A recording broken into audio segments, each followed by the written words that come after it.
Bonjour Romane, merci beaucoup de ta présence dans le podcast Naissance souveraine pour partager ton récit de naissance à domicile.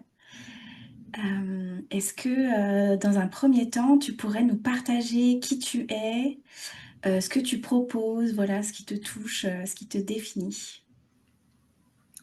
Alors, enchantée. Moi, c'est Romane. Donc, j'ai 29 ans et je suis maman de 2 enfants. Donc, j'ai un premier qui est né en 2021, qui était prévu en maison de naissance et que j'ai été transférée, et voilà, naissance médicalisée. Et, euh, et du coup, j'ai cheminé plusieurs années pour ensuite donner naissance à ma deuxième en avril 2024 à la maison, librement, sans sage-femme, sans personne. et, euh, et voilà, aujourd'hui, c'est ce que j'ai envie de partager au monde parce que c'est pour moi, c'était une expérience tellement transformatrice et tellement incroyable.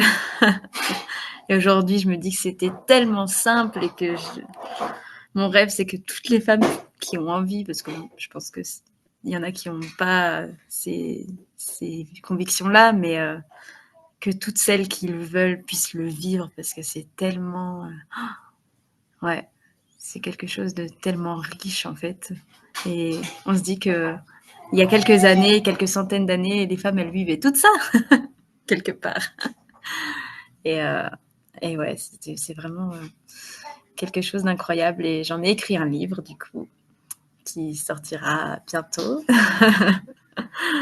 donc, euh, donc voilà, au plaisir de partager encore et encore mon récit qui est toujours aussi présent dans mon cœur et qui me rend toujours aussi heureuse. À chaque fois que j'en parle, j'ai l'impression que ma journée est éclairée. Wow. Ah, j'adore. Oui, est-ce que tu ressens que ça fait vraiment cette... Parce qu'en plus, le fait de le partager sous plusieurs formes, voilà, à multiples reprises, c'est vrai que tu te réimprègnes. Et Mm. finalement, est-ce que tu ressens comme un moment médecine, en tout cas qui continue de t'accompagner, parce que la façon dont t'en parles là, c'est voilà que ça te nourrit à chaque fois. Ouais, Ouais. ouais. Et à chaque fois que j'en parle et à chaque fois que je me réécoute aussi ou que je relis ce que j'ai pu écrire, en fait, j'ai l'impression de retourner dans cette petite bulle. J'adore. C'est l'objectif de ma vie, de retrouver cette bulle de sérénité de ce jour, quoi, Ouais. dans mon quotidien tumultueux de maman. Mais ouais, non, c'était vraiment tellement une journée si simple au final et si douce que juste d'en parler, j'ai tout mon cœur qui bat et tout. Je suis trop, j'adore en parler. Ben, merci pour ça en tout cas, parce que c'est vraiment en tout cas l'intention que je mets derrière ce podcast, bah, de recevoir un peu les histoires et aussi les évolutions. Tu vois, c'est hyper intéressant que tu aies eu un enfantement d'abord, bah, tu vois, qui a été médicalisé et comment tu as pu évoluer vers un enfantement libre et voilà, qu'est-ce qui a fait pour toi que ça a fonctionné. C'est ça que j'ai envie de partager pour inspirer bah, les parents, voilà, les futurs parents qui ont cet appel-là aussi, quoi. Ouais, c'est sûr. Donc, dans un premier temps, est-ce que tu peux nous partager, voilà, cette première expérience d'enfantement et comment surtout ça t'a touché, comment ça, j'imagine, construit le chemin que tu as parcouru après. Mm. Oui, donc du coup en fait pour mon premier, à l'époque j'étais dans une ville où il y a une des rares maisons de naissance. J'avais déjà dans l'idée d'avoir un accouchement le plus naturel possible, sans médicalisation. Et, euh, et en fait le jour de la naissance j'ai fissuré la poche des os Mais le travail actif ne s'est pas lancé tout de suite. Donc moi, j'étais tranquille chez moi. J'étais zen, en fait. Et puis, bon, au bout de, je sais pas, je crois 12 heures, donc j'avais des contractions, mais c'était pas fou. Et au bout de 12 heures, j'ai quand même tenu au courant la sage-femme de la maison de naissance en lui disant, et c'est là que ça a un peu commencé, il faut venir, il faut vérifier, être sûr que c'est du liquide amniotique ou pas. Donc voilà. Il s'est avéré que c'était bien du liquide amniotique, mais que mon col était toujours fermé. Et donc là, je suis un peu rentrée dans le système. Il faut que le travail s'active parce que au bout de tant d'heures, il y a les risques infectieux et tout le tralala. Et donc, on m'a fait une séance d'acupuncture et on m'a donné un tire-lait et on m'a dit, voilà, il faut que tu tires 10 minutes chaque sein toutes les 3 heures. Ok, bon, moi à cette époque-là, bon, c'était ok, bon, ça reste relativement naturel, bon, voilà. Donc je l'ai fait et effectivement, mon travail s'est mis en route. Donc entre-temps, je rentrais chez moi à chaque fois. Hein, donc j'avais 20 minutes de route, aller-retour. J'ai fait... Oui, alors que tu étais en contraction. Ouais, et en fait, à chaque fois que je prenais la voiture, à chaque fois, mes contractions s'arrêtaient. Et ouais. C'était génial. Mais du coup, voilà, j'ai fait donc un premier aller-retour où on m'a fait la séance d'acupuncture et tout ça. Après, j'y suis retournée une fois en fin de journée où on m'a administré une première dose d'antibiotiques, mais le travail n'était toujours pas en route. Et après, j'y suis retournée, je crois, vers 3h30 du matin, quand là, effectivement, ça faisait quelques heures que j'étais plus dans l'intensité, quoi. Et cette fois-là, les contractions ne se sont pas arrêtées en voiture. Mais du coup, oui, en fait, je suis vraiment rentrée un peu dans ce cercle-là. À la maison de naissance, je me suis installée, donc il devait être 3h30, 4h. C'était cool, j'étais toute seule, avec mon chéri. Et ça se passait bien, j'ai pris un bain, bon, c'était intense, j'étais fatiguée parce que j'avais pas dormi depuis longtemps. Mais ça allait, quoi. Et la sage-femme a voulu faire un premier contrôle à 8h du matin. J'étais à 5, a priori.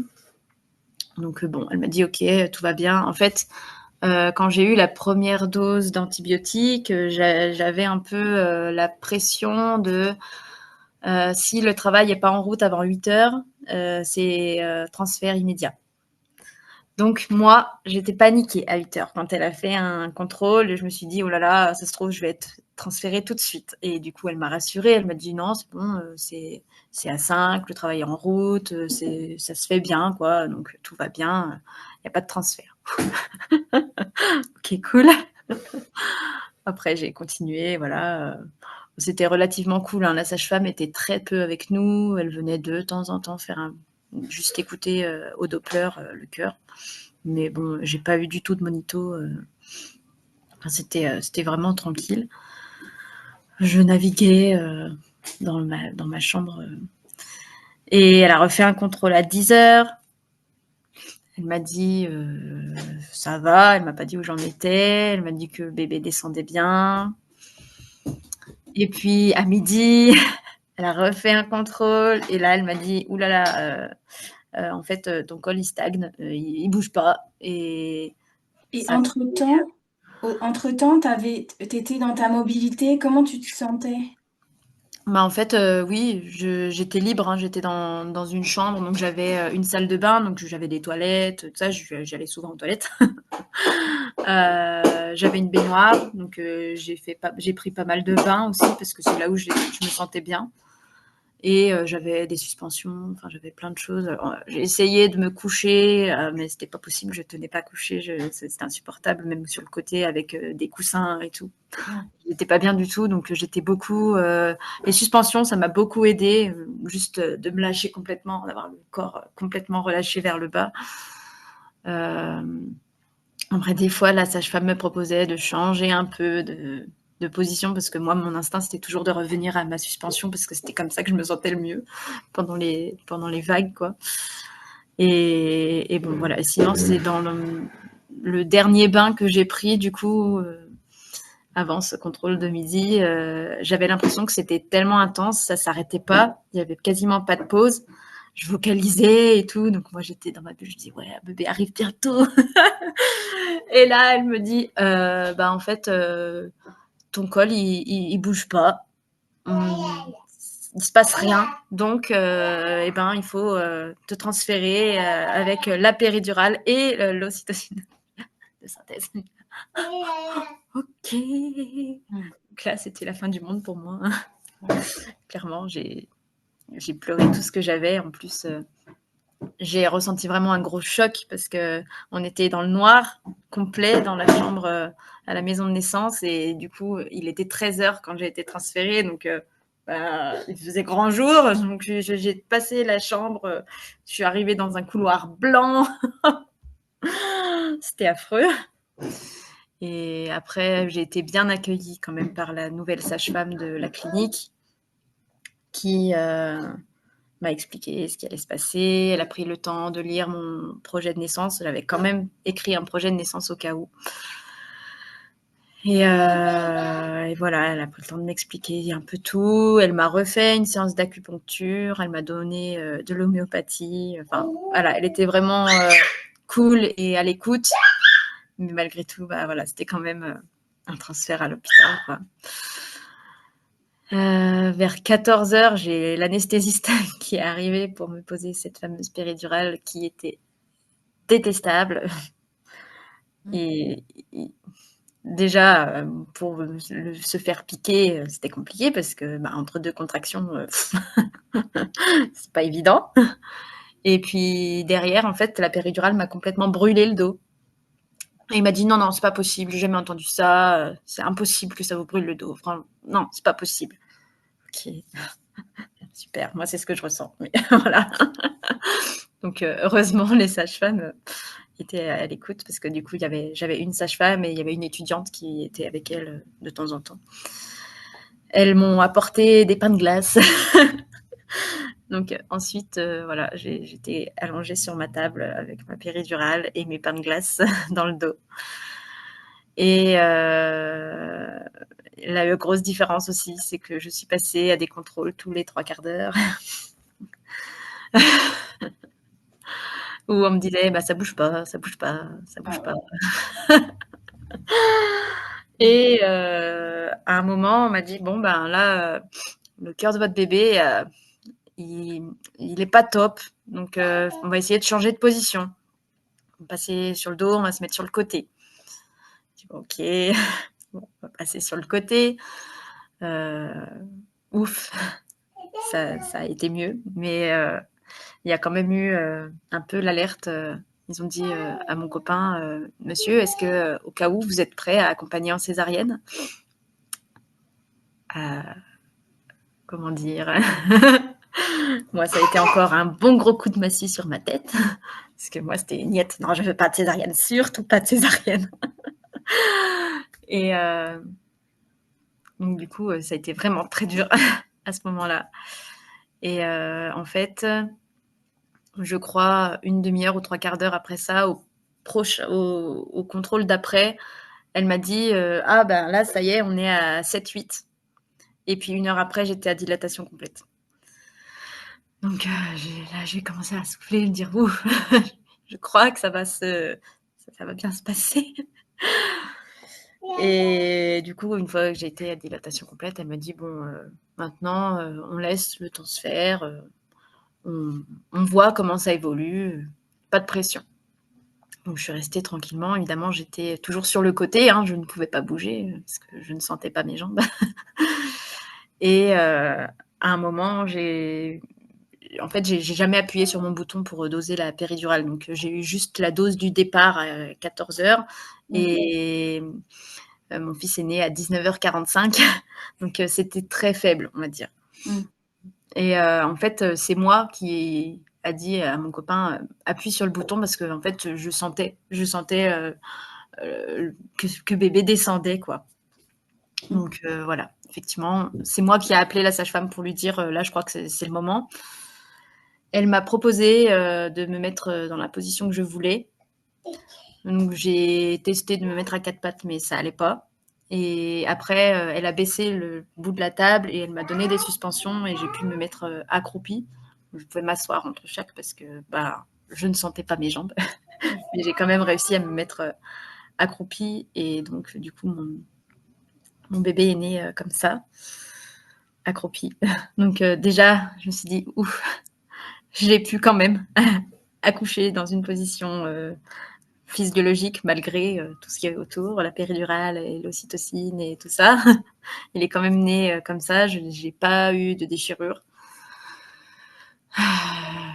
Après, on me l'a donné directement. J'ai découvert que c'était un petit garçon.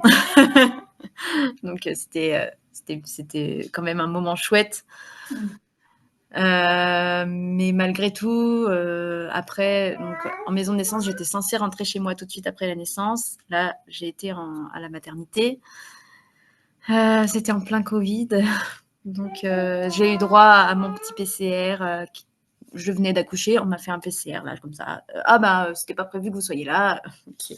Au fait, Je viens d'accoucher, là. Ok, merci. Et puis, ils ont rien fait à mon copain, qui est resté avec moi 24 heures sur 24. Lui, il a rien eu. Voilà, un détail de cette merveilleuse période. Et, et donc, ouais, en fait, j'ai vraiment pas bien vécu le séjour à la maternité, d'avoir tout le temps quelqu'un qui vient déranger. Il faut depuis quand il a tété et depuis quand si. Et oh là là, mais là, ça commence à faire longtemps. Il faudrait peut-être lui donner. Oui, mais il dort, mon bébé. Et puis le réveil à 7 heures le matin avec le petit déj, alors qu'on est en train de dormir enfin. Enfin bon, bref, j'ai vraiment pas bien vécu ce truc-là. Il y a eu un autre truc qui m'a mis. J'ai eu une montée de tension logique parce qu'on m'a enlevé mon bébé pour lui faire les tests auditifs. Et en période de Covid, interdiction d'accompagner mon bébé. En fait, je pense, je sais pas, il y avait une caméra quelque part, ils ont capté que mon bébé s'était endormi, hop, ils sont venus, ils l'ont embarqué. Là, moi, je suis devenue le jour de ma sortie. En plus, à la maison de naissance, j'ai mon sage-femme qui est venu et qui a dit elle peut rentrer chez elle, on fait des visites à la maison, machin. Et ben non, ils ont voulu me garder quand même 3 jours, enfin, ou 2. J'ai accouché un vendredi soir, je suis rentrée le lundi midi. Mais donc voilà, et la sage-femme pour mon retour à la maison est venue, elle a pris ma tension, elle a dit oulala, mais votre tension est bien haute. Ah bon? Je vois pas pourquoi. Donc voilà. Donc à partir de ce moment-là, je crois que j'ai eu le déclic, plus jamais je vais en structure. Le prochain, il sera à la maison, avec ou sans sage-femme, parce que bon, à l'époque, j'étais plutôt avec une sage-femme, mais c'était clair et net pour moi, je voulais pas retourner à l'hôpital, quoi. Ni en maison de naissance, ni nulle part, je voulais être chez moi. moi, j'ai l'impression entre guillemets, tu t'en es pas trop mal sorti. Parce que dans ton récit, j'ai l'impression que, tu sais, il y a eu plusieurs moments où tu as été dérangée et pourtant, voilà, t'es quand même allé, ton corps est quand même allé jusqu'au bout, bon an, mal an. Ouais. Et qu'est-ce que tu dirais qui t'a fait glisser dans ce petit toboggan d'intervention? Bah, Comment, comment parce que finalement, ton intention de départ, c'était un enfantement physiologique en maison de naissance. Et qu'est-ce qui, pour toi, a rendu impossible cette expérience-là? rendu impossible dans ce contexte, mais pour moi, c'est la fissure, en fait. Parce que si j'avais pas eu ce contrôle qui m'avait dit c'est la rupture enfin, c'est une fissure de la poche des os, risque infectieux, blablabla. Si j'étais restée chez moi tranquillement, que j'aurais continué ma vie, il n'y aurait pas eu tout ça. J'en suis sûre maintenant. Mais pour moi, c'est ça qui a glissé parce que, en fait, vu qu'il y avait ce truc de risque infectieux, soi-disant, et ben en fait, les antibiotiques et les machins, il y avait toujours un truc. Pour moi, ça a commencé là parce que c'est ça qu'ils ont voulu me déclencher. Du coup, même si c'était déclenchement naturel, c'était quand même un déclenchement. Et mon bébé n'était pas d'accord, je pense. Et c'est pour ça qu'il a mis du temps, parce qu'il n'était peut-être pas prêt, tout simplement. Lui, il n'avait pas décidé d'arriver à ce moment-là. Donc, Donc voilà, je pense que c'est un peu ça qui m'a fait glisser dans ce toboggan. S'il n'y avait pas eu cette fissure, je ne serais pas rentrée dans ce protocole en fait. Ouais. Et en même temps, quand je t'écoute, j'ai l'impression que ça peut aussi beaucoup dépendre de l'équipe qui est présente. Mm. Parce que finalement, à 8 heures, tu étais à 5 et tu aurais pu, tu vois, enfanter physiologiquement à ce moment-là. Mais en plus, voilà, tu me disais, tu ressentais, tu avais besoin de vocaliser et tout, c'était là, quoi. Et là, tu as cette sage-femme qui te dit, vous êtes à 5, il se passe rien. Et on te répète, il se passe rien, il se passe rien. Que ça n'a pas non plus, tu vois, été un autre point de bascule du mauvais côté, quelque part. Ouais, c'est ça. Parce que bon, s'il n'y avait pas eu de contrôle et que j'avais pas su où j'en étais, au final, Oui. comme ça a été le cas pour la deuxième, et ben ça s'est fait. Mm. Et c'est vrai qu'on a bah, en tout cas dans le monde médicalisé, on pense que il faut 1 heure pour chaque centimètre d'ouverture du col, alors qu'en fait, bah, il n'y a pas de règle en fait. Ça peut être 1 centimètre d'ouverture par heure et ça peut se refermer instantanément et ça peut s'ouvrir instantanément. Donc c'est vrai qu'à partir du moment où on va nourrir une croyance et aussi ça nous sort de notre bulle de se faire dire ça n'avance pas, ça n'avance pas. En plus derrière on parle de il va falloir faire autre chose. Est-ce que en fait t'as été sans cesse dérangé sorti en fait de ton corps et de ton intuition et de l'écoute à toi-même quoi. Bah c'est ça en fait, ne serait-ce que les contrôles en fait, simplement le fait de déranger qui se fait naturellement, bah ça sort de la bulle, ouais, comme tu dis. Tu peux pas être complètement dans ton truc parce que en vrai, tu verras au deuxième récit que la durée, absolument rien dire. Je suis passée d'un accouchement de 42 heures à un accouchement de moins de 5 heures. Ouais. Enfin, voilà, et encore 5 heures de contraction, mais ça a été vraiment très intense que 1 heure et demie. Donc voilà. Qu'est-ce qu'il y a? Et pour cet enfantement-là, est-ce que tu avais une préparation particulière? Et ben, en fait, à la maison de naissance, on avait une préparation qui était relativement bien. Oui, Pour le coup, avec le recul, quand même, je me dis que c'était bien. Parce qu'on nous a jamais parlé de tous les protocoles, justement, c'était vraiment physio. En fait, les sages-femmes étaient formées par Karine, la sage-femme de Quantique Mama. excellent. Donc du coup, il y avait vraiment, on a vraiment vu tout le vortex de naissance. On a eu une belle préparation sur le placenta, sur plein de choses. Même mon copain a été fasciné par le placenta. Enfin, vraiment, on a eu une bonne préparation et même les sages-femmes nous disaient, en fait, si ça va trop vite, vous êtes capable de rester chez vous, quoi. Ils étaient OK et limite, on était prêt à accoucher à la maison plutôt que de prendre la voiture et de risquer d'accoucher dans la voiture, quoi. Moi, c'était mon premier, donc il y avait un peu moins de ça, mais pour celle où c'était pas le premier, ils disaient si vous sentez que ça va vite, restez chez vous, quoi. Et ça, c'était bien parce que du coup, ça donne vachement confiance, en fait. Et même pour le papa, ça donnait un peu confiance aussi parce que pour eux, c'est plus compliqué. Et non, la préparation était bien. Enfin, moi, j'ai beaucoup aimé cette préparation, en tout cas. Et, et ouais, voilà. Oui, il y a une ambiance qui est assez contrastée quand même entre bah, en fait, ce que tu reçois, ce que tu ressens au départ, Mm. finalement ce que tu vis derrière. Bah, c'est ça. Ouais, Et après, je pense que ça a joué aussi sur quelle sage-femme c'est était ça. d'astreinte ce moment-là. Je pense que, en fait, j'ai été suivie par 3 sages-femmes. Du coup, ils étaient un roulement de 3, dont un homme. Et je pense que si c'était lui d'astreinte, ça aurait été différent. Parce que, en fait, euh, l'astreinte changeait le vendredi soir et j'ai accouché le vendredi soir. Mais du coup, moi, j'ai eu celle d'avant parce que le travail a commencé avant, quoi. Ouais. Donc, c'était pas lui qui était avec moi, mais par contre, c'est lui qui a fait mes visites à la maison. C'est lui qui est venu me voir à la maternité. C'est lui qui a fait mon suivi vraiment proche de la naissance, quoi, après. Et il avait une vision complètement différente. Et je pense que ça aurait été différent. Là, je sais pas.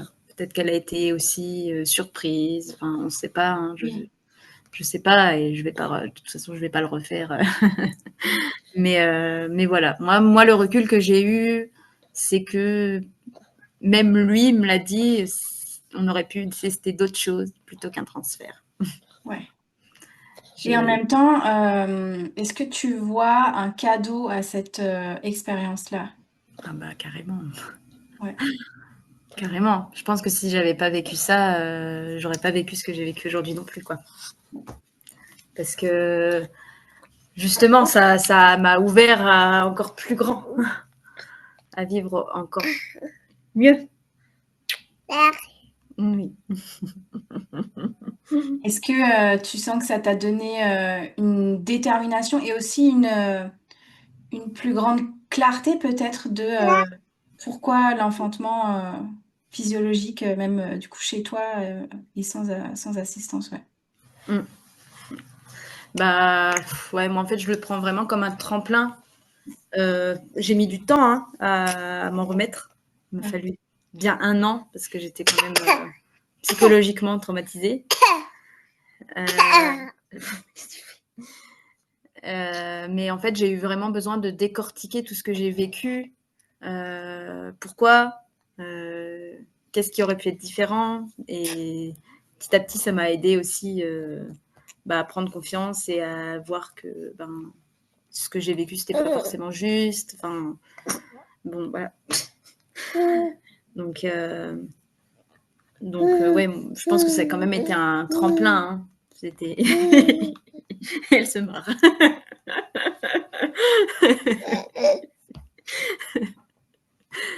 Et du coup, quand tu es de nouveau enceinte, là, qu'est-ce qui se passe à l'intérieur de toi? Quelle direction tu décides de prendre En fait, la décision, elle s'est faite un peu avant d'être enceinte.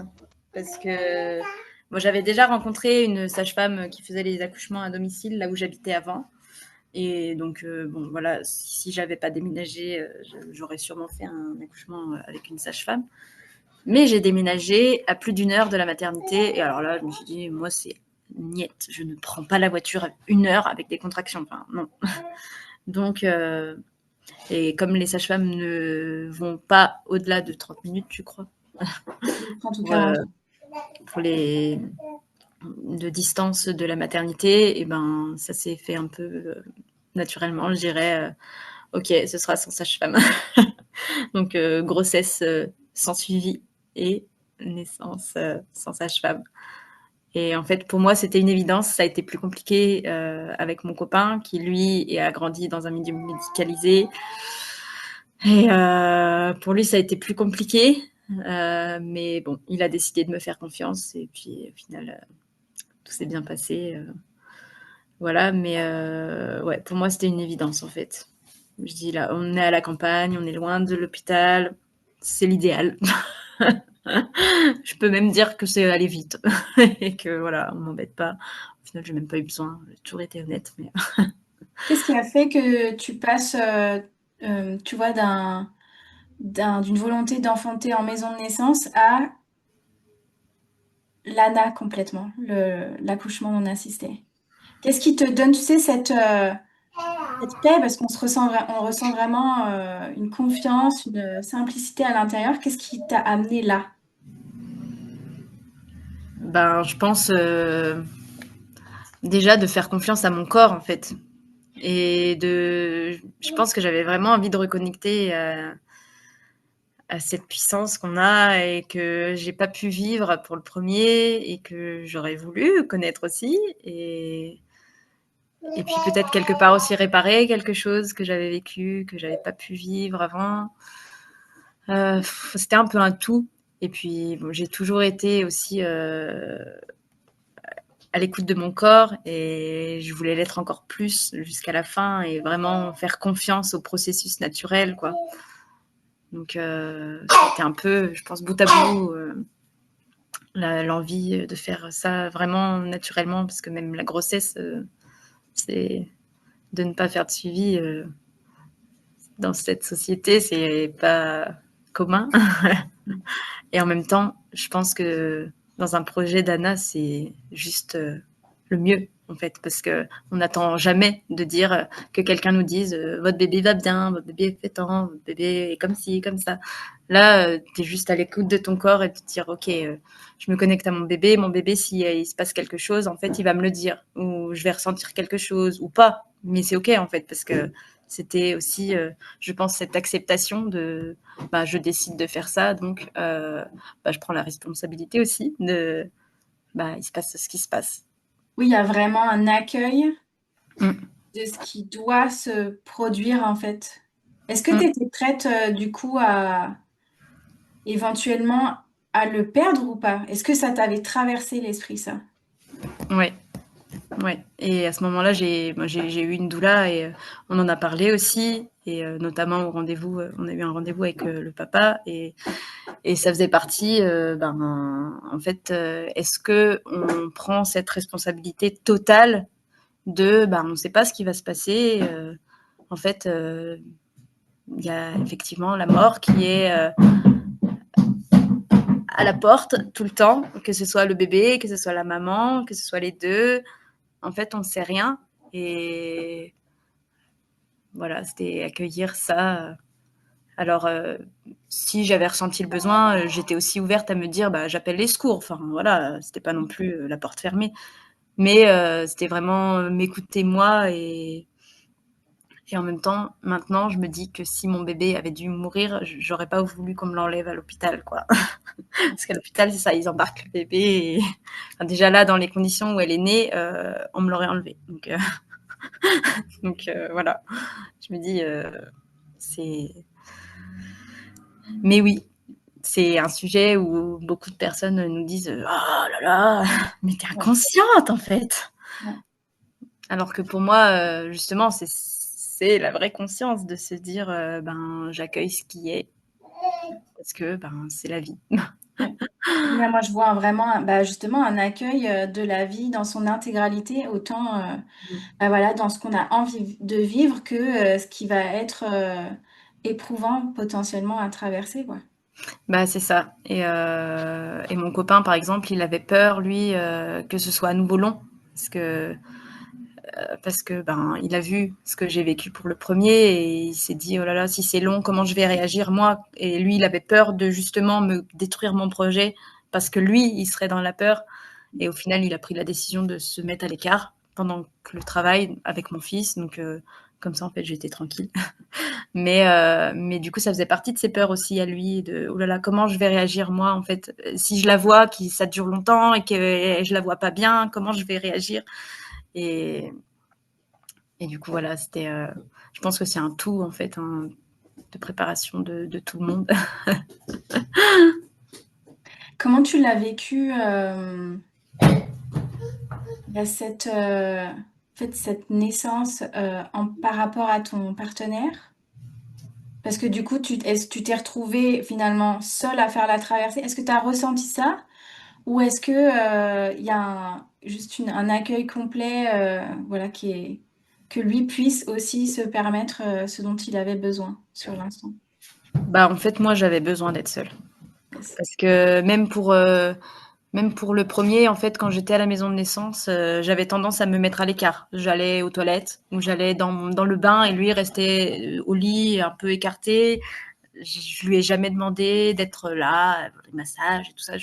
J'ai toujours plutôt demandé à être seule dans mon coin parce que c'est comme ça que je me sentais plus avec moi-même finalement.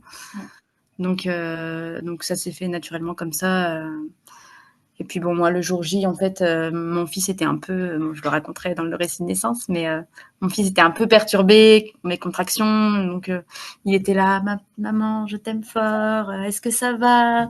Alors en fait, à un moment, c'est moi qui leur ai dit, allez à l'étage, allez lire un livre, jouer, laissez-moi tranquille. Et en fait, c'est là que tout est parti, quoi. Est-ce que pour cette naissance-là, tu t'es préparée de nouveau ou pas? Bah, ça dépend ce qu'on appelle préparation.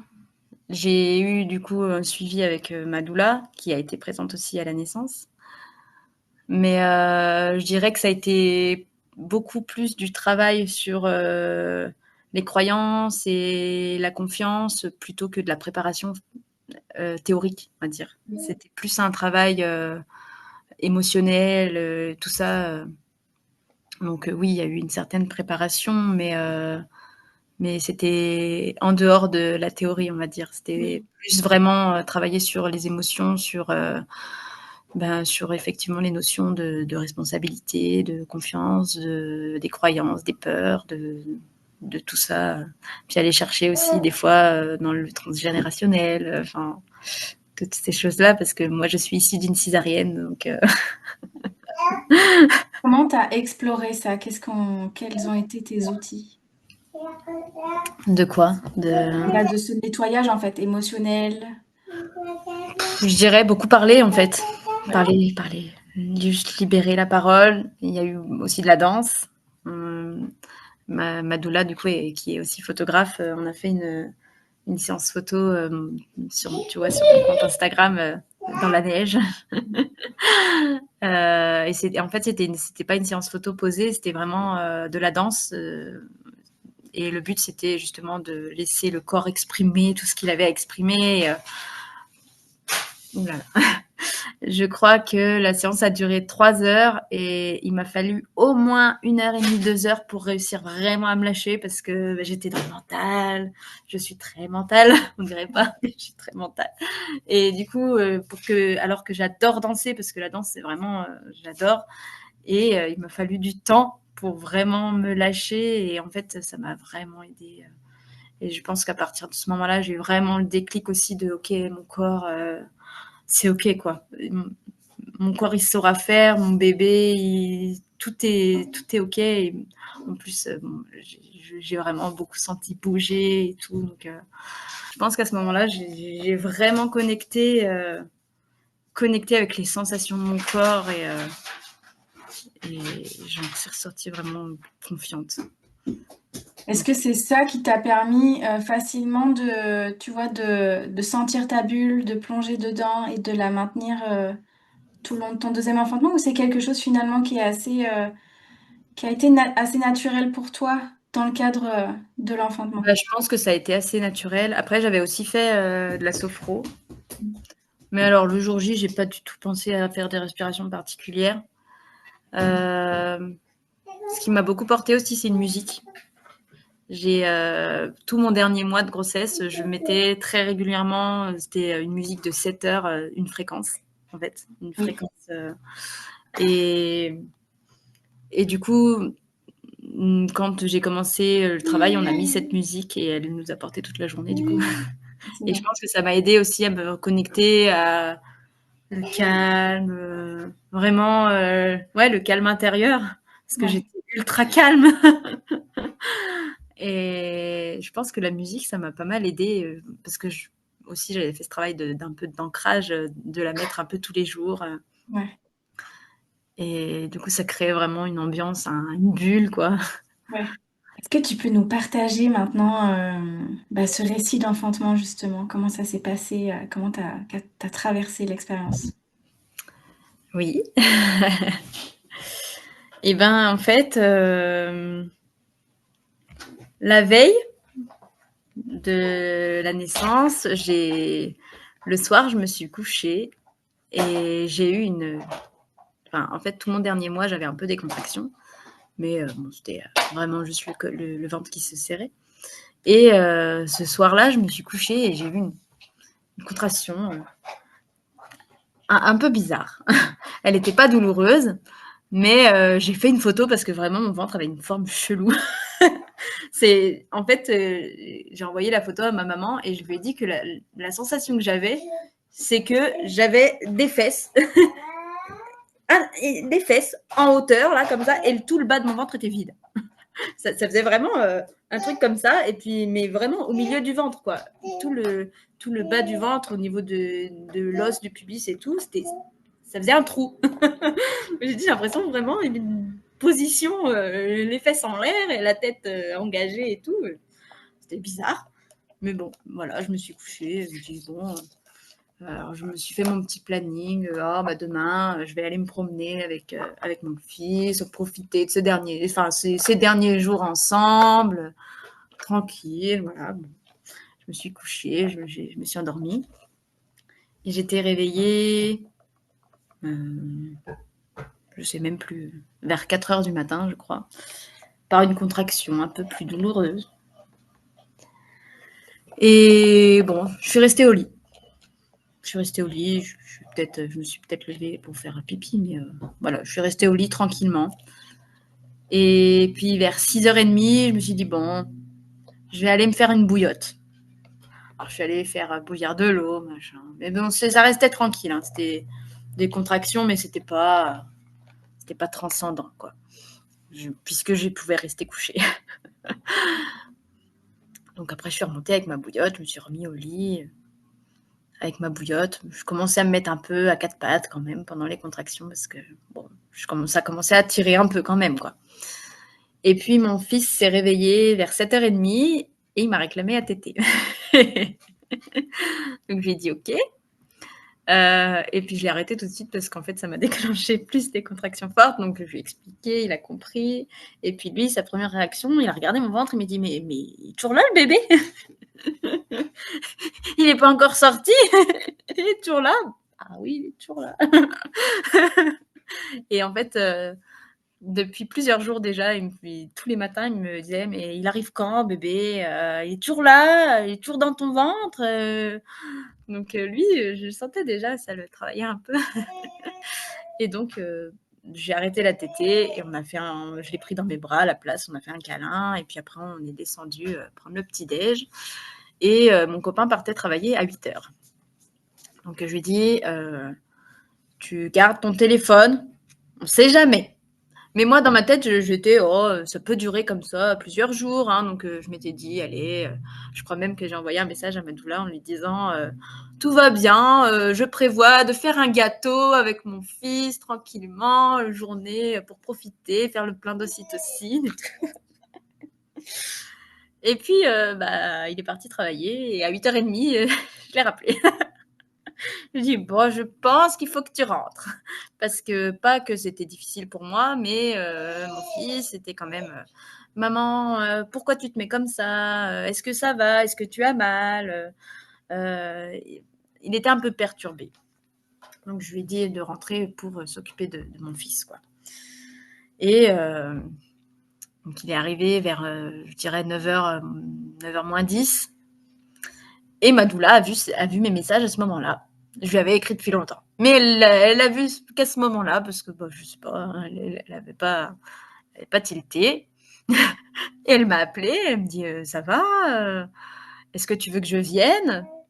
Donc je lui dis je sais pas, je me sens bien, tout va bien, tranquille. Bon, elle me dit bon, ok, tu parles bien entre tes contractions, enfin on sent que ça va quoi.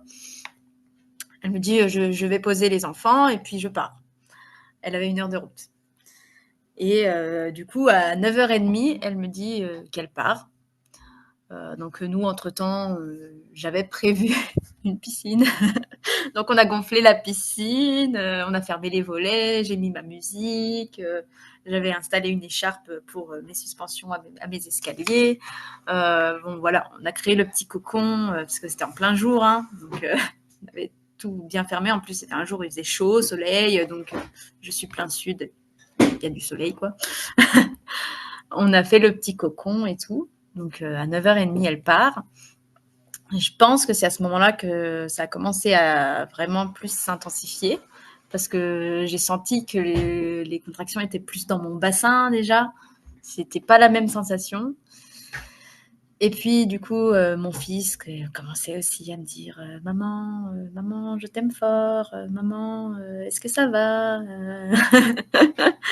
Donc je pense vers 10h, je leur ai dit bon, allez à l'étage, allez vous changer les idées, allez tranquille dans votre coin, quoi. Et moi, je suis restée toute seule. Ma doula est arrivée à 10h30. Et du coup, elle est arrivée, elle m'a pris dans ses bras, elle m'a préparé une boisson chaude. Et puis elle m'a dit, bon, bah écoute, Romane, je prends mon ordinateur, je vais aller m'installer à l'étage pour te laisser tranquille. Et sur la dernière photo qu'elle a prise, il est 10h45. Donc je pense qu'elle a dû monter à peu près à cette heure-là. Et là, du coup, moi, j'ai perdu la notion du temps. Hein. Je sais plus quelle heure il est, je vois rien, je suis dans ma bulle. A priori, voilà, attends, je vais essayer de retrouver la chronologie. Mais moi, à partir de ce moment-là, elle est montée. Je pense que plus rien ne s'est arrêté. En fait, j'étais vraiment pendue à mon écharpe avec mon ballon et je vocalisais à fond et tout. J'étais vraiment partie loin. Et à un moment, bah, j'ai eu la fameuse sensation d'avoir envie d'aller aux toilettes, pensant que c'était juste une envie de caca. Et du coup, je suis allée aux toilettes. Et a priori, donc d'après Thomas, mon copain, il a envoyé un message à ma doula avec le code Wi-Fi à 10h55. Donc il était descendu à ce moment-là, donc j'étais déjà aux toilettes. Les toilettes, ils sont juste là. Et donc, elle était à l'étage et en fait, elle est descendue. Elle a dit, bon, là, on a l'impression qu'elle est en train de pousser, en fait. Hein. Donc, ils avaient prévu de partir se promener avec mon fils, avec Aaron. Et en fait, ils sont pas partis. Parce que là, Madoula a dit non, mais elle est en train de pousser en fait. Donc ils sont venus me voir aux toilettes. Ils me disent est-ce que tu veux qu'on remplisse la piscine? Je dis non, il n'y a pas le temps. La tête, elle est là. Donc ils m'ont balancé un peu par terre des alaises, des serviettes, tout pour que je puisse me mettre par terre quand même un peu plus confortable que sur les toilettes. Donc je me suis installée à genoux par terre. Ils ont fermé la porte. Et ils se sont éloignés à quelques mètres, voilà, à peu près à l'endroit où je suis. Moi, j'étais dans les toilettes là-bas. Et, et du coup, ben, je me suis mise à genoux par terre. Et en fait, la sensation, elle est assez étrange parce que j'ai l'impression que je n'avais plus de contraction. C'était vraiment que le réflexe de pousser. C'était, ça se faisait tout seul, quoi. Enfin, le corps, il pousse tout seul, mais je n'avais plus vraiment la sensation de contraction, de la vague qui descend. C'était juste la poussée. Tu sens le corps qui pousse tout seul, quoi. Donc, c'était incroyable. Enfin, moi, je trouve que c'est une sensation vraiment incroyable de sentir le bébé descendre tout seul. Donc, la tête est sortie. Et puis, bah, y a eu une courte pause où je l'ai senti bouger. J'ai dû dire oh, j'ai senti bouger un truc comme ça. Et puis après, bah, le corps a fait pouf et elle est descendue, elle est par terre. Et alors là, c'est là où je me dis qu'on me l'aurait enlevée si j'avais été à l'hôpital parce qu'en fait, elle était totalement molle. Alors, je l'ai pris dans mes bras, la tête faisait comme ça, enfin, c'était tout mou, quoi. Elle était un peu bleue. Alors, moi, j'en suis pas rendu compte, je l'ai vue sur les photos plus tard, mais elle était un peu bleue. Enfin bon, voilà, rien de surprenant normalement. Mais elle était ouais, vraiment toute molle. Elle n'a pas pleuré, rien. Comme si elle s'était profondément endormie. Mais comme je l'avais senti bouger juste avant, moi j'étais ultra zen. Je l'ai pris dans mes bras, je faisais des bisous, je faisais des câlins, je la caressais. Je l'ai posée par terre parce qu'elle avait le cordon autour du ventre. Donc j'ai enlevé le cordon autour du ventre. J'ai découvert que c'était une fille. Alors j'ai dit c'est une fille. Donc là, voilà, tout le monde était heureux. Et du coup, je l'ai repris contre moi. A priori, ça a duré 4 ou 5 minutes où elle était vraiment inactive, quoi. Donc ça peut paraître long. Mais moi, bon, pour moi, c'était pas. Enfin voilà, j'étais confiante. Et puis petit à petit, j'ai senti le mouvement respiratoire de sa poitrine contre la mienne. Puis petit à petit, elle a commencé à grogner un peu. Elle a commencé à grogner un peu. Elle n'a pas vraiment pleuré, mais voilà, elle a commencé à être un peu plus active. Et seulement à partir de ce moment-là, ils sont venus me couvrir, ils sont venus me mettre une serviette autour de moi, autour d'elle. Et du coup, Thomas et Aaron sont venus la rencontrer. Et puis là-bas, ça a été le début, quoi. En fait, je pense que dès qu'elle est née, je me suis dit, je l'ai fait. Je l'ai fait. J'ai pas souffert. J'ai pas eu mal. J'ai aucune notion de douleur. Je suis pas capable de dire que j'ai eu mal. C'était intense, oui, mais j'ai aucune notion de douleur. Le cercle de feu, tout ça, rien du tout. Rien du tout. J'ai même pas de phase de désespérance, rien en fait. Et je pense que pour le coup, j'ai jamais contrôlé, j'ai jamais regardé quoi, mais je pense que mon col s'est ouvert d'un coup. Elle est née pleine de sang. J'ai jamais eu de douleur, donc je pense pas du tout avoir déchiré, rien du tout. Mais elle est née pleine de sang. Et je pense que du coup, en parlant avec d'autres personnes, je pense que mon col s'est ouvert d'un coup et que la modification du col, ça a fait du sang. Mais ouais, j'ai vraiment cette notion de elle est née sans douleur, quoi. Et même Thomas, les jours d'après, il m'a dit si tu dois comparer la douleur de la première naissance et de la deuxième, je dis, mais en fait, j'ai pas ressenti de douleur, donc je peux même pas dire parce que c'était l'intensité, mais j'étais tellement dans ma bulle et dans mon truc que je suis pas capable de dire que j'ai eu mal, en fait. Vraiment pas. Pourtant, il y a un bébé qui est passé, hein. Mais j'ai pas eu mal. Ouais. Et du coup, c'était vraiment trop fou. Ouais. Et quelques minutes après la naissance, du coup, je suis allée dans mon canapé, j'ai marché, quoi. Ce qui n'est pas du tout arrivé après mon fils, où j'étais immobilisée. Mais là, j'ai marché jusqu'à mon canapé, je me suis installée dans mon canapé, tranquille. Ça a été vraiment la rencontre, d'échanger les premiers regards, la première tétée. C'était vraiment notre petite bulle. Alors, mon fils était installé à côté de moi, il faisait des dessins. Maintenant, je me dis, en fait, c'était juste un événement banal dans une journée. C'est incroyable. Et voilà. Et après, je pense un peu plus tard, ils sont allés se promener quand même, mon fils, Aaron et Thomas, pour se changer un peu les idées. Et puis bon, mon placenta n'était toujours pas sorti, donc mon copain voulait vraiment relâcher, pas se mettre la pression, dire allez, on va se promener, il fait beau. Ils ont croisé du monde, il était parti du travail, il a croisé un collègue, ils ont dit alors ça va? Ah bah oui, ma fille elle est née. Ah bon déjà? Puis on habite au-dessus d'une coutellerie et du coup la voisine en dessous elle dit comment ça va votre femme? Alors on dit bah, elle vient d'accoucher. Ah ouais, mais du coup elle est à la maternité là? Ah bah non, elle est à la maison. Et et dit ah bon mais vous avez pas appelé les pompiers? Bah non, mais tout va bien. Bah ouais, tout va bien. Elle est à la maison, tranquille. Et les gens, en fait, ça les surprend parce qu'ils se disent ah ouais, c'est possible. Et du coup, ouais, il a croisé un collègue, il a dit bah ouais, ça y est, elle a accouché. Les collègues étaient au courant hein, que du coup, je restais à la maison. Tout s'est bien passé, on a une petite fille. Trop cool, quoi. Et du coup, c'était pendant qu'il est parti en promenade que j'ai dit bon, je sens quand même que j'ai envie maintenant que mon placenta sorte. Et je suis allée aux toilettes, tout simplement. Je me suis assise sur les toilettes et le placenta est sorti. Ploup. Possible qu'il attendait juste que j'aille aux toilettes, en fait. Parce que bah, forcément, tu t'assois, tu lâches les sphincters et hop. Oui, Il a ça plongé. s'envole. Ouais. Il était sûrement déjà décollé, il attendait, sûrement. Et du coup, il a plongé au fond des toilettes. Que c'était hyper lourd de le sortir parce que c'est lourd et puis ça glisse.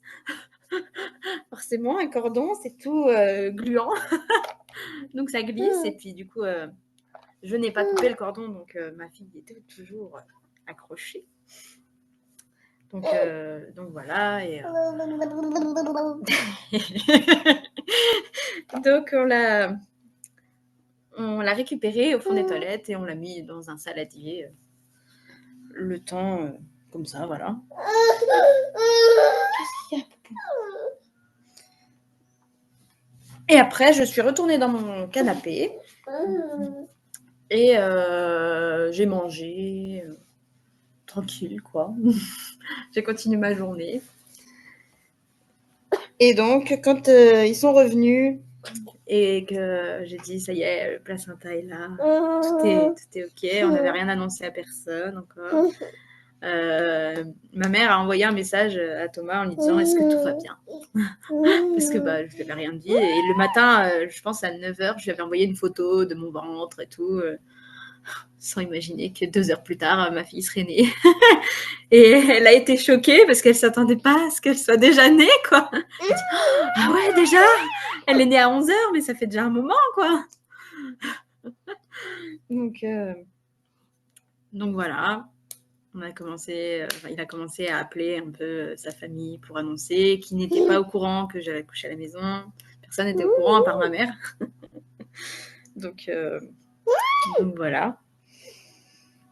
Et je crois vers 15h, on a dit on va nettoyer le placenta. Donc j'ai marché jusqu'à mon évier et j'ai dû m'asseoir quand même parce que je sentais que j'avais la tête qui tourne si je restais longtemps debout. Donc on l'a tout bien nettoyé, on a regardé qu'il était bien complet, on a fait des empreintes. Et après, j'avais préparé un lotus. Donc j'avais cousu un petit pochon, j'avais préparé le sel, tout ça. Et faut que je change mes culottes mouillées. Donc un placenta lotus Ouais. dont tu parles, est-ce que tu peux expliquer un petit peu Et en fait, du coup, c'est de ne pas couper le cordon et de le laisser se décrocher naturellement quand il est prêt. Ouais, autant le cordon que le placenta, du coup. Ouais. C'est ça. Et du coup, pendant ce temps-là, il faut mettre le placenta dans du sel. Donc, et changer le sel tous les jours pour pas que ça sente mauvais. Et en fait, il réduit avec le sel petit à petit. Il se vide vraiment du sang et il devient vraiment tout petit. C'est assez surprenant. Et donc voilà, on a préparé ça. J'avais acheté des petites plantes, donc on avait mis des petites plantes. Et en fait, pour continuer dans le lotus, le 4e jour, j'ai fait mon petit soin de placenta, donc j'avais changé mon sel et tout ça. Et je suis partie à la douche. Et pendant que j'étais à la douche, Thomas a crié « Romane, le cordon il vient de sauter !»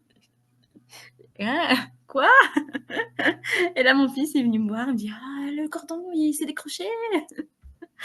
Et lui, il a un peu joué avec le cordon, mais en fait, ça a fait comme ça, ch'ping. Au niveau du nombril de ta fille, du coup, pouf, il s'est détaché tout seul. Ouais. Et du coup, ça a sauté du body, quoi. C'est tout sorti d'un coup et c'est comme le cordon était dur parce que c'est dur comme du cuir, hein, c'est vraiment très dur, on peut pas le plier. Et c'est sorti tout droit, quoi. Et c'était trop drôle. Et du coup, je me suis dit ouais, c'est hyper court, 4 jours au final. Je m'étais préparée à ce que ça puisse durer parce que mon fils a eu son cordon pendant 11 jours. Et là, non. En 4 jours, il s'est décroché. Et en fait, moi, j'ai ressenti vraiment qu'elle s'est réveillée à partir de ce moment-là. Les 4 premiers jours, elle dormait. Elle ouvrait à peine les yeux. Elle dormait tout le temps. Elle dormait, elle tétait. Et à partir de ce 4e jour, elle a commencé à un peu plus ouvrir les yeux, regarder autour d'elle et tout. Et ça a tout de suite changé. Et du coup, je trouve que c'est aussi à l'image de sa naissance, en fait, où elle est née tout endormie et elle a eu besoin de ce temps d'atterrissage. Ouais. Oui, comme je vois c'est un transfert d'énergie, parce qu'on dit que le placenta, c'est le premier chakra. Voilà, le tout premier. Et comme s'il y avait eu vraiment un transfert d'énergie complet qui lui permette d'être pleinement éveillée. Ouais, c'est ça. Il y a eu Là, quoi. un téléchargement. Ouais. Et du coup, ouais, avec le recul maintenant, je me dis que ouais, c'est vraiment à l'image de sa naissance. En fait, elle a eu besoin d'un temps pour atterrir et elle a eu besoin d'un temps aussi pour que son âme atterrisse intégralement. Et après, elle a pu s'éveiller. Et c'est vraiment une belle expérience pour moi. Ce qui m'a permis aussi de me discipliner à rester au lit. Parce que clairement, promener un bébé avec son placenta, c'est pas pratique. On restait au lit et on faisait le minimum. On faisait tout au lit, on changeait la couche au lit, on faisait tout au lit et je sortais juste pour aller faire pipi et prendre ma douche, quoi. Sinon, je restais tout le temps au lit. Thomas, lui, a trouvé ça moins pratique parce qu'il devait me monter mes repas. Bien sûr. Et voilà. Du coup, après, quand elle a perdu son cordon, je descendais juste pour le repas. Sinon, je me disciplinais quand même à rester au lit parce que mon corps me disait non, non, mais t'as quand même besoin de te reposer là. Oui. Tu viens quand même d'accomplir quelque chose, ton corps il vient d'accomplir quelque chose, et là il y a besoin de se reposer. En fait, Ouais. Oui, il y a une forme de convalescence à vraiment embrasser et les 5 premiers jours vraiment au lit, en sortant que pour aller aux toilettes et à la douche, c'est vraiment les 5 premiers jours du mois d'or optimal, quoi. bah, c'est ça, et puis au final, on se dit qu'à la maternité, c'est ce qu'on fait. Hein. On reste au lit, on ne s'amuse pas à aller se promener dans les couloirs de la maternité. Donc, en fait, Ouais. on est à la maison, ok, mais le repos est quand même nécessaire. Et, Oui, et voilà. c'est ce Et qui va permettre aussi l'involution du ventre, de l'utérus et de toute cette zone-là de façon optimale parce qu'on n'aura plus le poids de tous les organes dessus, donc ils vont pouvoir réduire de la ah plus. bah, clairement, et c'était vraiment surprenant parce que le soir même de la naissance, j'avais plus de ventre. Ouais. Ah ouais, vraiment. J'ai fait une photo et vraiment, en fait, j'avais juste vraiment la toute petite bouée en bas du ventre, alors que mon fils, mon ventre est resté gonflé longtemps. Que elle, non, le soir, mon ventre était vide, quoi. Et je pense à la fin de la semaine, j'avais plus du tout de ventre. C'est incroyable. Parce que C'est fascinant comme à partir du moment où on embrasse pleinement la physiologie, on n'est pas interrompu, en fait, tout raccourci, en fait, pas seulement le temps de l'enfantement, mais derrière. Et du coup, est-ce que tu peux nous partager un peu ta montée de lait, par exemple, pour ta fille? Comment et ça s'est passé par rapport ben, à son frère? je sais pas si ça a été très différent du coup, parce que comme j'avais eu la stimulation avec le tire-lait, mon fils, j'ai eu la montée de lait en 24 heures. Ok. Donc ça a été très rapide. Et là, pareil. En Ouais. fait, le lendemain de la naissance, j'ai eu la montée de lait. Mon fils était ravi. C'est lui qui me l'a dit. Il m'a dit: «Ah maman, il y a du lait! Ah, c'est bon, moi j'aime le lait!» Parce que bon, il venait de passer 5 mois avec du colostrum. C'était Mais ouais, un peu moins moins goûtu. attrayant. Voilà. Et pour le coup, c'est un réel bonheur d'avoir un grand qui tète pour les engorgements. Du coup, je disais: Oui. «Tète! J'ai besoin là!» C'est cool. Parce que la première nuit de la montée de lait,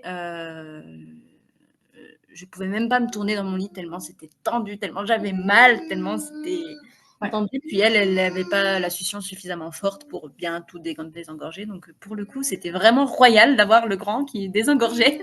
magnifique. Même si j'ai quand même dû, il s'endormait encore au sein le soir et je l'ai sevré le soir parce que sa succion était tellement forte que elle derrière, elle râlait.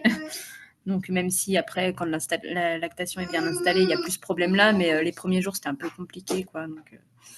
Donc voilà. Mais en fait, ça a été très fluide. L'allaitement a été très très cool. Et c'était quand même cool d'avoir le grand pour aider. Parce que ouais, quand c'est bien tendu, la montée de lait au départ, c'est pas drôle. Ouais. Ça pisse partout. La fontaine. Mais ouais, l'abondance. C'est ça. Puis ouais, j'ai pourtant pas beaucoup de poitrine, mais j'ai beaucoup de lait. Donc Oui, c'est pas corrélé, effectivement. Ah non, pas du tout. Pas du tout, du tout. J'ai mon congèle qui est plein du lait, justement, des premiers jours, tellement j'en avais beaucoup. Je récupérais avec la petite ventouse, là, parce qu'il fallait quand même que je draine un peu. Et il y en a beaucoup. Donc non, c'est pas du tout proportionnel, parce que j'ai pas beaucoup de poitrine. Qu'est-ce qui, si tu avais quelques éléments à nous donner qui ont permis cette expérience possible, qu'est-ce que ce serait? Des clés un peu de succès. Je dirais qu'il y a vraiment une bonne part de confiance en soi, en son corps et en son bébé. Ouais, c'est vraiment une connexion à tout ça, d'écouter les messages et juste, ouais, de se connecter à nos sensations, à ce qu'on ressent, et puis savoir, bon, le fait de savoir aussi comment fonctionne le corps et comment fonctionne le processus, ça aide, bien sûr, même si je pense que quand en fait, on s'abandonne à la vie, et ben, le corps, il a même pas besoin de savoir comment faire, il sait faire. Moi, je pense que j'ai ça en moi depuis toujours, de me dire qu'en fait, le corps, il sait. Le corps, il sait fonctionner sans qu'on lui dise comment faire. Donc, Oui, bien sûr, ouais. Surtout donc, pour, surtout pour cet événement d'enfantement-là, enfin, tout est prévu pour que ça marche. mais Avant oui, les maternités, on n'avait pas besoin de maternité, donc. mais c'est ça, mais pour tout, parce que moi, j'ai jamais pris de contraception, donc en fait, depuis jeune, depuis longtemps, j'étais connectée à mes cycles, à savoir comment je fonctionnais, et en fait, on se rend compte que le corps, il sait tout faire. On n'a rien besoin de lui dire. Hein. Oui. Il On a sait. surtout besoin de l'écouter, en fait. Mais c'est ça, et c'est ce qu'on fait pas en fait, parce que bah moi quand je vois ce qu'on apprend à l'école, je me dis en fait la réalité c'est pas vraiment ça. Et quand on écoute vraiment le corps, bah c'est pas tout réglé pile à la minute comme ça. Parce que même dans l'accouchement, au final, on se dit tout est millimétré, il faudrait que ça mette tant de temps, que telle phase dure tant de temps. Euh, Alors que bah, la réalité, c'est pas ça. Et puis même, tout ce qui est phase de désespérance, tout ça, en fait, c'est pas automatique. Bien sûr que ça existe et que beaucoup de femmes l'ont, mais ça peut aussi ne pas arriver. Et ça peut aussi, je pense, que le col s'ouvre intégralement en 1 heure. Oui, c'est Et en fait, possible. il n'y a vraiment aucune règle. Ouais. Il n'y a vraiment aucune règle. Et c'est juste ça, parce que je pense qu'on est beaucoup aussi maintenant à mentaliser tout ça et à tout calculer, à tout regarder. J'ai des contractions toutes les 10 minutes qui durent tant de temps. C'est pas nécessaire.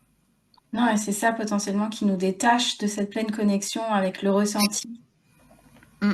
Ouais. Ouais. Pour mon fils, j'étais dans ce truc à calculer mes contractions et tout ça. Ça n'a jamais été régulier. Et on m'a dit que c'était à cause de ça.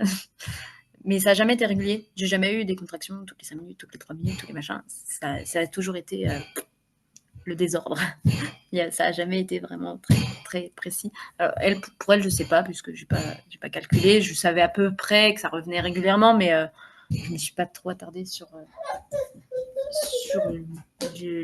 les intervalles, quoi. Ouais. Mais bon, comme quoi elle est née. Hein. Il dit quand même, ouais. Donc voilà. Quelle a été la transformation que cette expérience t'a offert? Ah, Comment est l'avant, comment est l'après?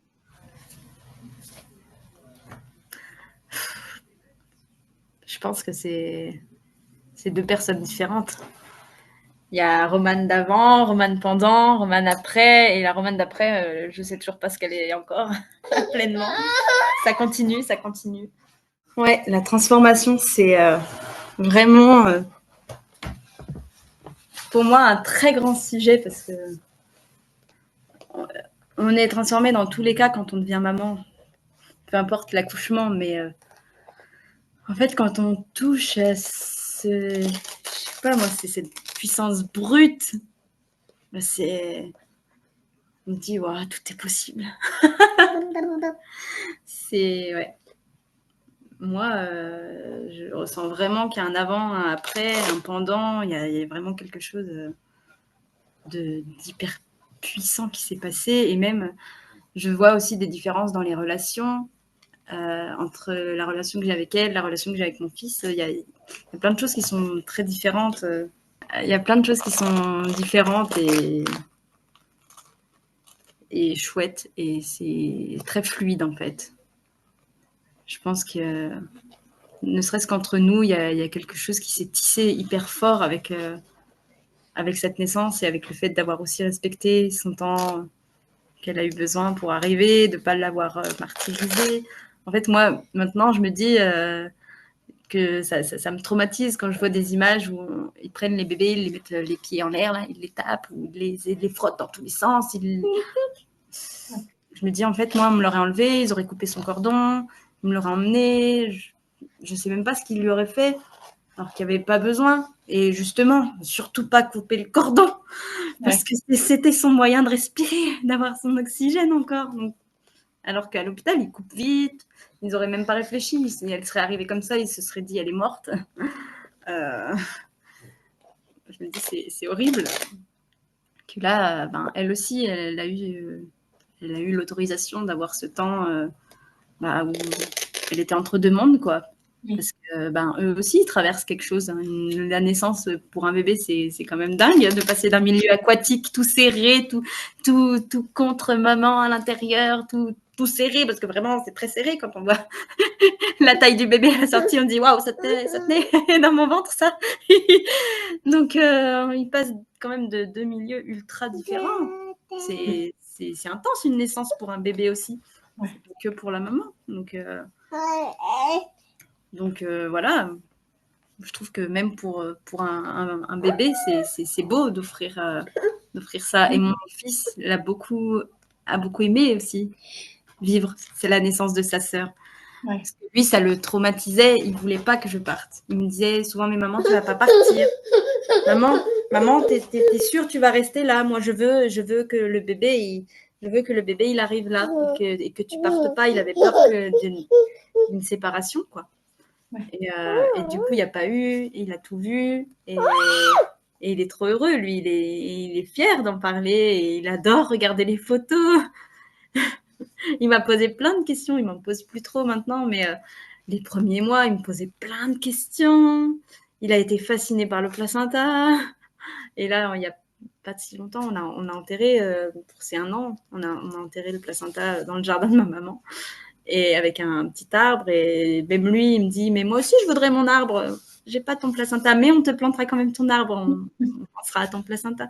Mais bon, voilà, en fait, même pour lui, du haut de ses 3 ans, il a vécu quelque chose de normal, alors qu'à l'école, quelqu'un lui a dit mais non, ta maman, elle est partie à l'hôpital parce que c'est voilà. Donc moi, un jour, j'ai dit à la maîtresse, si jamais il en parle, je ne suis pas partie à l'hôpital. Je suis vraiment restée à la maison. Ah, ok. Ok. Ouais. Mais c'est vrai, en fait, il ment pas. Oui, oui. Et puis ça l'imprègne, potentiellement, ça l'a imprégné pour toute sa vie derrière, quoi. C'est ça. Je me dis, c'est un bel héritage aussi que je laisse pour lui, un petit garçon. Pour elle aussi, c'est leur vie qui est impactée aussi parce qu'en fait, dans le regard d'un enfant, c'est normal.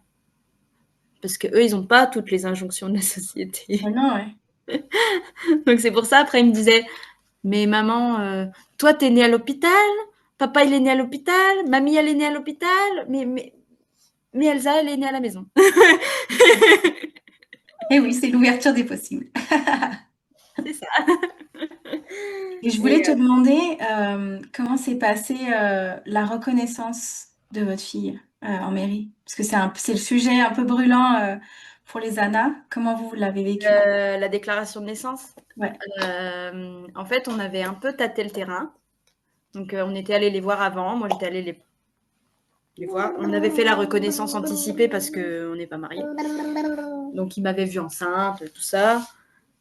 Après, bon, on a un petit avantage, c'est que mon copain est employé de mairie.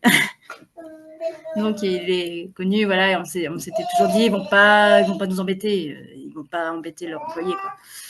Donc voilà. Mais moi, le dernier mois, j'y suis allée. Je lui ai dit, est-ce que vous avez déjà fait une déclaration de naissance? Alors oui, j'avais déjà fait une déclaration de naissance parce que comme on est loin, bah, ça arrive des accouchements inopinés, mais avec toujours les pompiers. Donc j'ai dit, ben moi je prévois d'être chez moi, j'ai pas de sage-femme, je prévois pas de faire venir un médecin. Ah bon, d'accord. Alors en fait j'ai fait un peu un travail de rassurer l'employé d'état civil. Donc bon, elle m'a dit, moi dans mes papiers, c'est écrit que je peux pas le faire, donc je vais me renseigner, je vais envoyer un mail au bureau du procureur pour me renseigner, machin. En fait, la réponse n'est pas arrivée. J'ai accouché avant.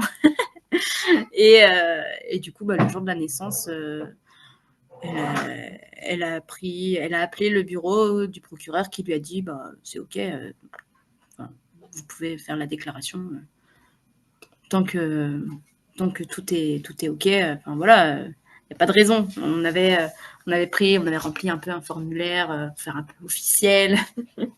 Et du coup, bah, tout s'est très bien passé. Oui, parce que dans la loi, effectivement, il y a besoin de ce document, mais en fait, il peut être rempli par la personne présente au moment de l'accouchement, donc par le père, potentiellement, Bah oui, c'est en fait, légal. voilà. En fait, c'est la personne qui est présente au moment. Donc, euh, donc voilà, c'est juste qu'ils sont pas habitués. Oui. C'est parce que c'est pas ordinaire et que la plupart des personnes bah, appellent les pompiers que si ça arrive à la maison. Donc, euh, donc voilà, mais non, on n'a pas eu de problème. Après, elle m'avait aussi prévenu que quand on fait la déclaration, en fait, c'est automatiquement envoyé à la PMI pour une question de statistique. Et donc, j'ai eu une visite de la PMI, je crois qu'elle avait 10 jours. Il m'avait mis un courrier dans ma boîte aux lettres. Mon copain n'ouvrant jamais la boîte aux lettres. On n'était pas au courant. Un matin, ça sonne à la maison. Ok, on ouvre la porte. Bonjour, je suis l'infirmière de PMI. Ah, ok, bonjour. On était en pyjama, mon fils était en slip. Ok, voilà, c'était vraiment nature peinture. On a accueilli la PMI comme ça. En fait, bon, voilà, elle m'a apporté un carnet de santé. Bien. Et puis, bon, elle m'a posé quelques questions. J'ai plus ou moins dit que c'était allé vite. Et que du coup, comme ça se passait bien, j'ai pas pensé. Enfin, j'avais pas envie de partir de chez moi, quoi. Mais après, ben, mon fils ne m'entend pas. Il a montré les empreintes du placenta. Elle m'a demandé ce que j'avais fait de mon placenta. Je lui ai dit, ben, il congèle. Voilà, j'ai pas, en fait, j'ai pas cherché à mentir. J'ai pas cherché non plus à. Je suis restée le plus naturelle possible. Et au final, tout s'est très bien passé. Elle m'a demandé si je voulais peser ma fille. Donc, j'ai dit OK. Je voulais pas non plus faire l'embêtante et avoir une pression sur mes épaules. Elle m'a demandé si elle pouvait revenir pour refaire une pesée en attendant le prochain rendez-vous chez le médecin. Je lui ai dit OK. Voilà, elle est venue, elle a fait une pesée. Et puis voilà. En fait, elle a été vraiment très gentille. Il n'y a pas eu de jugement, il n'y a rien eu. Elle était au contraire intéressée. Elle me dira, ah ouais, d'accord, ça s'est bien passé. Ah ouais, c'est bien. donc, euh, donc non, moi j'ai plutôt une expérience positive de tout ça. Comme quoi Oui, ça peut bien se c'est passer. important parce que du coup, finalement, en osant embrasser les expériences d'Anna qui nous appellent, on participe aussi à changer un peu le monde standard, en tout cas, ou à l'imprégner pour que, en fait, parce que j'imagine pour les services un peu de l'État, les PMI et tout ça, plus ils vont pouvoir témoigner d'enfantements non assistés qui se passent bien et qui se font avec des parents qui sont genre normaux, qui sont pas, voilà bizarres ou non attentionnés pour leurs enfants, et ben en fait ça va devenir normal et il y aura beaucoup moins de réactions par rapport à C'est ces ça, parce qu'on a on a tendance à avoir peur, en fait, parce Ouais, on voit beaucoup on voit les quelques histoires négatives, et au final, on voit pas toutes celles qui sont positives, alors que ouais. ça peut très bien se passer. Moi, comme je suis à la campagne, effectivement, ben, les PMI, ils vont voir après les naissances. Mais voilà, il y a même une fille qui a eu nana ici qui m'avait dit par contre, tu auras sûrement la PMI qui va venir te voir. Ok. Donc, dans ma tête, j'étais prête à ça, même si du coup, je m'y attendais pas parce que ce jour-là, on n'avait pas du tout ça dans notre planning. Hein, même si, bon, de toute façon, je bougeais pas, j'étais dans mon canapé. Mais voilà, c'était en mode pyjama, mon fils en slip. Voilà. C'était pas prévu, on n'était pas habillés. On n'était pas apprêtés, quoi. On n'avait pas préparé la maison pour qu'elle soit. Il y avait encore mon hôtel de naissance, mes photos, tout. Excellent. Donc, bon, voilà. S'il y a un message que tu aurais envie de transmettre aux parents qui ont envie d'enfanter à domicile, qu'est-ce que ce serait? Tout est possible. Il suffit de croire en soi et vraiment de plonger dans cette expérience qui change la vie pour tout le monde. Parce qu'elle a aussi changé le point de vue de mon copain qui a grandi dans le milieu médical. Et maintenant, il a changé aussi de vision, lui. Parce qu'il a trouvé ça beau, il a trouvé ça puissant aussi. Et ouais. Et ça laisse un héritage aussi derrière à nos enfants, à tout. C'est tellement. Puis ça laisse une marque. On a besoin de ça maintenant dans la société, d'oser. Et ouais, en fait, c'est beaucoup ça, je pense, oser sortir du cadre pour, pour répondre à nos convictions, à ce qu'on ressent au fond de notre ventre. C'est juste y aller et le vivre parce que c'est trop chouette. Merci infiniment, Romane, pour ton partage, pour voilà, tous les détails que tu nous as offerts, toute la perception que tu nous as donnée. Sous cette vidéo, il y a déjà du coup le lien vers ton livre, si c'est juste pour toi, et puis vers ton univers que tu proposes. Merci. Avec grand plaisir d'avoir créé cet épisode avec toi et avec grand plaisir de retrouver nos auditeurs dans un nouvel épisode. Ciao, ciao. Ciao, ciao.